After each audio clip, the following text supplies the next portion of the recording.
5 రోజుల వర్ష సూచనతో గ్రేటర్ హైదరాబాద్ అధికారులు అలర్ట్ అయ్యారు. 6 జోన్ల కమిషనర్లతో సమీక్ష చేస్తున్నారు GHMC commissioner Ronald Ross. Water stagnation, traffic సమస్య ఎక్కువగా ఉన్న పాయింట్స్ వివరాలు అడిగి తెలుసుకుంటున్నారు. నీళ్లు నిల్వ ఉండకుండా తీసుకోవాల్సిన చర్యలపై చర్చిస్తున్నారు. మరిన్ని డీటెయిల్స్ జీహెచ్ఎంసీ ప్రధాన కార్యాలయం నుంచి శ్రవణ్ అందిస్తారు. శ్రవణ్, వర్షాల అలర్ట్ తో జీహెచ్ఎంసీ అధికారులు ఎలాంటి చర్యలు తీసుకుంటున్నారు? గడిచినటువంటి వారం రోజుల నుంచి చూస్తే వారం రోజుల క్రితం ఒక 2-3 గంటలు కురిసినటువంటి వర్షానికి హైదరాబాద్లోని చాలా ప్రాంతాల్లో ఇబ్బందికర పరిస్థితులు ఉత్పన్నమైనాయి. జనము ఉద్యోగాల నుంచి ఇంటికి వెళ్లేటువంటి సమయంలో వర్షం పడడంతో హైదరాబాద్లోని ప్రధాన రోడ్ల మీద వాహనాలు ఆగిపోవడం, ప్రధాన రోడ్ల మీద నీళ్లు నిలిచిపోవడం, వాటిని క్లియర్ చేసేందుకు అధికారులు నానా తంటాలు పడడం అనేది మనం చూసినాం. అండ్ నిన్న కూడా దాదాపుగా 1.5 నుంచి 2 గంటల పాటు అతి భారీ వర్షం పడింది.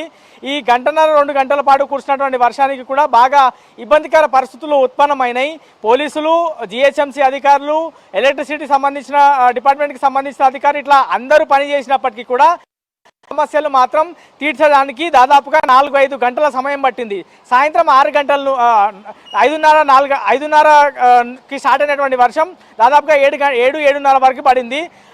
ఇంతసేపట్లో కురిసినటువంటి వర్షానికి రాత్రి 11 గంటల రోడ్ల మీద ఆ ఎఫెక్ట్ కనిపించింది. అసలు ఎందుకు ఇంత ఇబ్బందికర పరిస్థితులు వస్తున్నాయని ఇవాళ ఉదయం టెలికాన్ఫరెన్స్లో జీహెచ్ఎంసీ కమిషనర్ రొనాల్డ్ రాస్ అందరూ జోనల్ కమిషనర్లతో సమావేశమై ఇవాళ హెడ్ ఆఫీస్కి రండి, హైదరాబాద్లో వర్షాల పైన మనం రివ్యూ చేద్దామని ఆయన నేరుగా ఇక్కడ పిలిపించుకొని మొదటగా జోనల్ కమిషనర్లతో హైదరాబాద్ ఇంత పెద్ద పడుతున్నప్పుడు ఇంజనీరింగ్కి సంబంధించిన సిబ్బంది గ్రౌండ్ లెవెల్లో ఎందుకు పని చేయడం లేదు, జోనల్ కమిషనర్లు ఆదేశాలు ఇస్తున్నప్పటికీ ఎందుకు గ్రౌండ్ లెవెల్లో ఇబ్బందులు ఇంకా ఉత్పన్నం అవుతున్నాయి, జనాలు ఎందుకు ఇబ్బందులు పడుతున్నారు అనేటువంటి అంశం పైన ప్రధానంగా చర్చ స్టార్ట్ చేసిన తర్వాత ఎక్కడెక్కడ వాటర్ స్టాగ్నేషన్ పాయింట్లు ఉన్నాయి, గతంలో మనము వాటర్ స్టాగ్నేషన్ పాయింట్లు గుర్తించాము, అక్కడ కాకుండా మిగతా ప్రాంతాల్లో ఎందుకు వాటర్ స్టాగ్నేట్ అవుతుంది అండ్ ట్రాఫిక్ ఎందుకు ఇంత పెద్ద మొత్తంలో ఏర్పడుతుంది అనే అంశాలపైన చాలాసేపు చర్చించారు.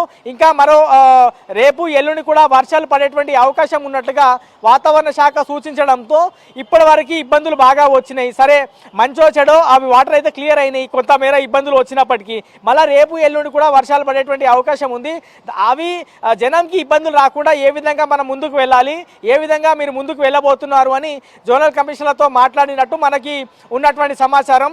ఆయన దాదాపుగా 4 గంటల సేపు ఆయన ఛాంబర్లోనే దాదాపుగా 4 గంటల పాటు జోనల్ కమిషనర్ల సమావేశం అయిన తర్వాత పోలీస్ డిపార్ట్మెంట్కి సంబంధించిన వాళ్ళతో కూడా పిలిపించుకొని ఆయన ఇక్కడే మాట్లాడారు.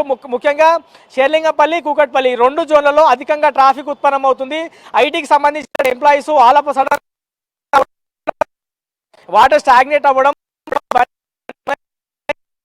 ఎట్లాంటి జాగ్రత్తలు మనం తీసుకోవాలి, ఎక్కడ ఎక్కువ ట్రాఫిక్ ఉత్పన్నం అవుతుంది, ఉద్యోగస్తులు ఏ టైంలో ఆల్ ఆఫ్ సడన్ బయటికి వస్తున్నారు అని షేర్లింగపల్లి జోనల్ కమిషనర్ స్నేహ శబరీస్తో పాటు కుక్కట్పల్లి జోనల్ కమిషనర్ అభిలాషతో కూడా ఆయన మాట్లాడారు. దాంతోపాటు సైబరాబాద్కి సంబంధించిన ట్రాఫిక్ పోలీసు అధికారి జువెల్ డేవిస్తో కూడా ఆయన అనేక అంశాలు మాట్లాడి తెలుసుకున్నారు. సో జోనల్ కమిషనర్లు అందరి దగ్గర మాట్లాడిన తర్వాత రివ్యూ తీసుకున్న తర్వాత ఒక్కొక్క జోనల్ కమిషనర్ దగ్గర నుంచి మీ జోన్లో ఉన్నటువంటి వాస్తవ పరిస్థితి ఏంది, ఎక్కడ వాటర్ స్టాగ్నేట్ అవుతుంది, ఎక్కడ ఇబ్బందులు మనం తొలగించాము అండ్ ఇంకా తొలగించాల్సిన అవసరం అని ఇవన్నీ తెలుసుకొని ఆయన కొద్దిసేపటి క్రితమే సెక్రటేరియట్ వెళ్లారు. మరి కాసేపట్లో మున్సిపల్ శాఖ ప్రిన్సిపల్ సెక్రటరీ అయినటువంటి దానకిషోర్తో జీహెచ్ఎంసీ కమిషనర్ సమావేశం కానున్నారు.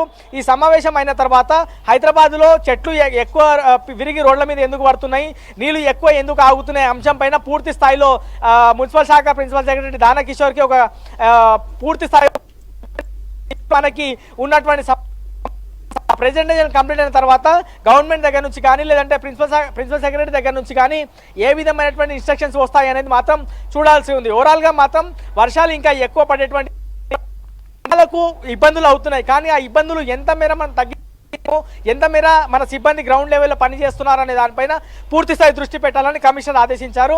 సో ప్రిన్సిపల్ సెక్రటరీ సమీక్ష తర్వాత మరిన్ని అంశాలు అసలు ఏం సమీక్షలో జరిగింది, ఏమేమి చర్చించారనే అంశం పైన పూర్తిగా మనకు క్లారిటీ వచ్చేటువంటి అవకాశం ఉంది. ఇది దాదాపుగా 4 గంటల పాటు జరిగినటువంటి రివ్యూకి సంబంధించిన పూర్తి అప్డేట్.